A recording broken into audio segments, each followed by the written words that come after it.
Yok. Yok devam. Şimdi faturamı kapattın. Faturamı kapat. Normal tarife geç. Aynen be. Aynen. Faturasız.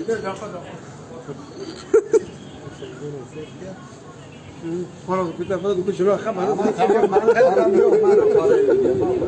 Benim param yok. Ben avat kırım. Tıpkı senin yerin nedir? Ne de bu işler? Ya anlıyorum. Siz beni anlamıyor musunuz? Ben size diyorum ki ben bu parayı ödemiyorum. Ödeyemiyorum abi. Ben gariban bir insanım, tamam mı? Yani normal şeye geçmiş, üstünüze geçmiş. Aha.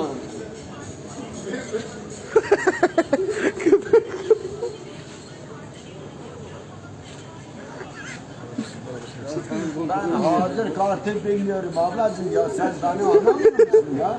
Allah Allah. Ya ben yok faturalıya geçmek istemiyorum abla. Kim değil fatura? Ben faturalıya bir ara geçmiştir. Ben onu kafada ben buraya geldim. Ancak geldim.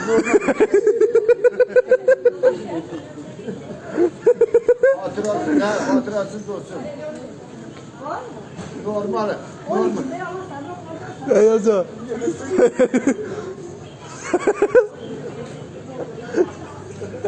Tamam ha.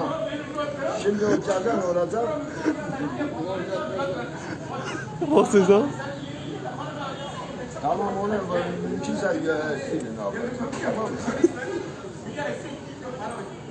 Benim o faturayı sildirin koyun ortaya.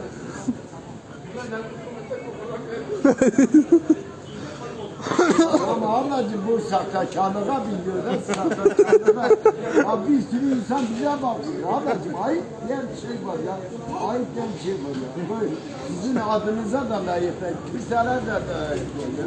Vallahi ya. Yakışmaz ya. 200 lira, 400 lira için yakışır mı ya? Ez başımıza yapıyorsun. Ama ben şimdi meşaz geldim, ben meşazda diyorum. Gidin bayyada orada.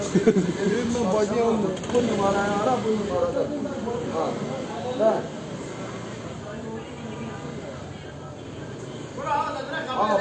Abla ben sana diyorum abla ben sana diyorum yapıyorsunuz da yapın. Yapmıyorsunuz ben oradan yarın dilekçemi vereceğim mahkeme. Sizin adınızda olmasa şey edeceğim. Mahkeme açacağım, tanzimat davası. Kim haklı kim haksız. Ha? Ben devlet var, kanun var. Savcıya, hakime vereceğim. Dedim efendim bu nedir? Bu bana getiriyor, ben bu kadar bir ben normalim. Aha gelmişsin. Ha, benim bu kilavı diyeceğim gidip. Ya da kalacak yüce adaletimize. Hayatım. Yüce adaletle ondan sonra soruşturacak. Gece hele gelin bu adama bu kadar para ödedi. Siz bu adamı niye getirdiniz bu kadar para? Ne? Siz yapıyorsunuz abla.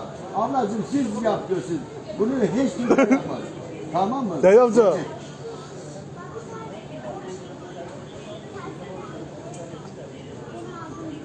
Ya uygulanmazsa neyse oradan kimse neyse uygulanmazsa bilmem neyse onlar kanakla mı yürüyorsa nereden yürüyorsa bilmiyorum. Size haber iyi. Ben sana söylüyorum. Bütün lafın kısası. Ben yarın gideceğim mahkemeye, dedeler var, savcıya vereceğim dilekçe. Gideceğim ben bu Türksel Polisi'yle şikayetçiyim. Taçın camayı temiz. Ya yazı. Çün camayı temiz ki kızın fatura değil. Oraya geç sen de bak. Cama silmiş ki. Çocuğun buraya bakıyor. Faturayı tam paramı sokmuş ya. Tam cüre çün cam temiz ki kontrol ediyorsun da taraf fatura.